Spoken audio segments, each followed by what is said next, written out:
एक चीज़ से आपका जेट प्लांट बिल्कुल शीशे की तरह चमकेगा। अगर प्लांट पर पीली पत्तियां हो रही हैं, उनको कैसे ठीक करना है, प्लांट पर ग्रोथ नहीं हो रहा है तो क्या करना है, क्या चीज़ डालना है, ये सब कुछ आज इस वीडियो में जानेंगे। वो छोटी सी छोटी चीज़ें जो आप लोग इग्नोर कर देते हैं। तो चलिए वीडियो को स्टार्ट करते हैं। Hello everyone, welcome to Meha's wonderful garden. Friends, जेट प्लांट गर्मियाँ मई स्टार्ट हो गई है। अगर जेट प्लांट आपका ग्रोथ नहीं कर रहा है तो कहीं ना कहीं आप मिस्टेक कर रहे हैं कि गर्मी और बरसात में ही इसमें ज़बरदस्त ग्रोथ होती है। प्लांट पर कोई भी शेप देना हो, यही मौसम बेस्ट रहता है क्योंकि इन मौसम में प्लांट ग्रोथ बहुत अच्छी करता है। लेकिन उसी के साथ में कुछ कमेंट्स आते हैं कि मेरे जेट प्लांट की पत्तियां बहुत ही ज़्यादा पीली हो रही हैं। तो देखिए, मई आ चुकी है, लगभग 6-7 तारीख हो गई है मई की। तो मई में तो फुल धूप निकलती है, बहुत ही कड़ाके वाली धूप होती है। तो अगर आपकी तरफ टेम्परेचर बहुत ही ज़्यादा हाई है तब तो आप इसको थोड़ा सा शेड में रखिए। अगर ग्रीन नेट की सुविधा है तो उसमें रखिए या किसी छज्जे के नीचे जहाँ पर सिर्फ 3-4 घंटे की धूप मिले, उतना ही बेस्ट है इसके लिए। उसमें ही प्लांट बहुत अच्छी से ग्रोथ करेगा। वैसे तो ये फुल सनलाइट का प्लांट है, लेकिन ये जो मई जून की जो गर्मी होती है वो बहुत ही हार्श होती है। तो अगर थोड़ा सा शेड है आपके पास, जो शेड में ही रखिए। उसमें प्लांट की जो पत्तियां हैं वो चमकदार रहेंगी और साथ ही साथ प्लांट ग्रोथ भी करता रहेगा। एक कमेंट आया था कि मेरा प्लांट की पत्तियां बहुत ही छोटी छोटी सी हो रही हैं और प्लांट पर बिल्कुल ही ग्रोथ नहीं हो रही है। तो मिट्टी चेक करिए, देखिए आपका प्लांट रूट बाउंड तो नहीं हो गया है। वैसे तो मैं फरवरी में हर साल फरवरी में इसकी रीपॉटिंग ज़रूर करती हूँ। अगर आपने नहीं किया है तो फिर मिट्टी को अच्छे से चेक करिए। हो सकता है रूट बाउंड के कारण भी पत्तियाँ इसकी छोटी होने लगती हैं और प्लांट ग्रोथ भी रोक देता है, पत्तियाँ भी पीली होने लगती हैं। तो इसको एक बार चेक करिए। अगर आपने रूट प्रूनिंग नहीं की है तो हो सकता है कि रूट बाउंड हो गया हो। दूसरा, अगर प्लांट बहुत ही ज़्यादा लैगी हो रहा है तो इसको कोई ना कोई शेप दीजिए। जैसे कि मैंने इसको ट्री शेप में दिया था।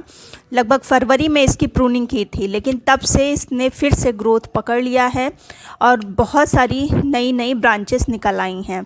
तो ये जो मौसम है इसमें आप प्रूनिंग भी कर सकते हैं। चूँकि ये ग्रोइंग पीरियड इसका है तो आप इसकी हार्ड प्रूनिंग भी कर सकते हैं।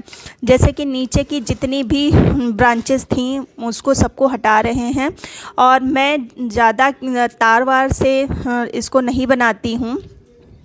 मैं सिंपल सा कटिंग कर करके इसको शेप देने की कोशिश करती हूँ। देखिए, नीचे से मैंने जितनी भी ब्रांचेस थी उन सबको हटा दिया है। नीचे जितनी भी आप कट कर रहे हैं, ये मत सोचिएगा कि इसमें कोई स्क्रैच पड़ जाएगा। ये कुछ नहीं, समय के साथ ये सब भर जाते हैं और ब्रांच जो है, शाख जो तना है, बहुत ही स्मूथ हो जाएगा कुछ समय के बाद। तो इस तरह से हमने नीचे की जितने भी ब्रांचेस निकली थी उन सबको कट कर दिया। और देखिए नीचे का तना, देखिए तने से ही आप अंदाज़ा लगा सकते हैं कि प्लांट कितना एज क्या है। लगभग ये मेरे 1.5 साल का प्लांट है और अच्छे से चल रहा है। ये सब मेरे प्लांट जितने भी हैं सबको मैंने कटिंग के ही थ्रू लगाया है। फरवरी में मैंने कई प्लांट्स हटाए हैं क्योंकि मेरे पास जगह नहीं थी। तो कुछ प्लांट्स जो कि बड़े बड़े थे उन्हीं को रखा है, बाकी सबको हटा दिया है। तो इस तरह से मैंने नीचे की जितनी भी शाखाएं निकली थी उन सबको हटाया है। साथ ही साथ ऊपर से भी ट्रिमिंग करनी है। जितनी भी ब्रांचेस हैं उनकी टिप प्रूनिंग करनी है। टिप प्रूनिंग करने से इसमें नई ब्रांचेस निकलेंगी, प्लांट ऊपर से घना होगा। नीचे से निकल रही हैं, नीचे से कट करते रहिए, ऊपर भी ट्रिमिंग कीजिए जिससे कि नई शाखाएं निकलें। जितनी ऊपर से शाखाएं निकलेंगी प्लांट उतना ही घना लगेगा।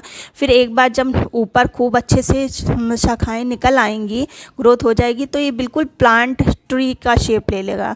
अब जैसे इस तरह सा बुश बना है आपका प्लांट, तब भी प्रूनिंग करना ज़रूरी है। और अभी के मौसम में मिली बग प्लांट पे बहुत ज़्यादा लग रहा है, जैसे कि मेरे इस वाले प्लांट में भी लगा है। तो अगर ऐसी प्रॉब्लम है तो इसके लिए मैंने अभी रिसेंटली 3-4 पेस्टिसाइड बताए हैं जो कि होममेड हैं और बहुत ही इफ़ेक्टिव हैं, जो कि मैंने रोज़ प्लांट पर बताए थे, उसको आप अप्लाई कर सकते हैं। अब प्रूनिंग के बाद आपको फर्टिलाइज़र देना है। फर्टिलाइज़र में सबसे आसान है वर्मी कंपोस्ट या काऊ डंग, मतलब नाइट्रोजन युक्त, चूँकि इसमें पत्तियां ही आती हैं तो इसको नाइट्रोजन युक्त खाना देना है। तो इसमें मैंने लगभग मार्च में मैंने फर्टिलाइज़र दिया था, तब से मैंने इसमें फर्टिलाइज़र नहीं दी है। तो मैंने 2 चम्मच के करीब वर्मी कंपोस्ट डाला है। जगह पर आप कोई भी कंपोस्ट ले सकते हैं, सब एक जैसा काम करते हैं। अच्छा, कभी कभी ये होता है कि हमारे पास कंपोस्ट ख़त्म हो जाती है, तब क्या करना है? तो घर में ऐसी बहुत सारी चीज़ें हैं जिनका आप प्रयोग कर सकते हैं। जैसे कि चाय बनाने के बाद जो चाय पत्ती बच जाती है, उसका पानी आप प्लांट में दे सकते हैं। जैसे कि ये जो टी बैग है, ये मेरा यूज्ड है, इसी का मैंने एक पहले फर्टिलाइज़र बनाया था, उसी को पैकेट निकाल के सादे पानी में डिप करके रख दिया था।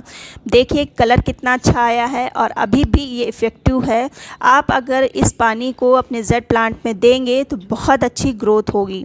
तो इसको हम अपने जेड प्लांट में देंगे और फिर ये बैग निकलेगा तो फिर से हम सादे पानी में डाल देंगे, फिर से हमारी फर्टिलाइज़र बन जाएगी। तो इस पानी को जितना भी प्लांट को रिक्वायरमेंट हो उसको दीजिए, प्लांट पर ग्रोथ भी अच्छी होगी और साथ ही साथ पत्तों पे भी चमक आएगी। बहुत अच्छी फर्टिलाइज़र है और ख़ास बात है कि टोटली फ्री की है। अब सुबह के टाइम मेरी तरफ बहुत ही तेज़ से आंधी आई और इसी के साथ साथ बारिश भी हुई। इस समय बज रहा है 5 शाम के, लेकिन अभी भी मिट्टी इसकी गीली बनी हुई है। तो गीली मिट्टी में हम लिक्विड फर्टिलाइज़र नहीं देंगे। जब मिट्टी सूख जाएगी, आज रात में सूखे या कल रात में तो मैं नहीं दूंगी, कल सुबह अगर मिट्टी सूख जाती है तो मैं इस पानी को दूंगी। जब भी मिट्टी इसकी सूखी आपको लगे तब ये चाय पत्ती का पानी आप दीजिए। प्लांट पर ग्रोथ भी बहुत अच्छी होगी, पत्तों में भी शाइनिंग आएगी। अब अगर आप ये नहीं करना चाहते और पत्तों में शाइनिंग देना चाहते हैं, तब आप इस चीज़ का प्रयोग करिए। यह है एप्सम साल्ट मैग्नीशियम सल्फेट, प्रकाश संश्लेषण की क्रिया को तीव्र कर देता है। अगर पत्तों में जान नहीं है, बिल्कुल बहुत ही ज़्यादा वीक लगते हैं, तब आप इसको स्प्रे करिए। 1 लीटर में 1 ग्राम के करीब घोल के शाम के टाइम आपको स्प्रे करना है। इस तरह से करना है कि ऊपर नीचे पत्ते खूब अच्छे से भीग जाएं।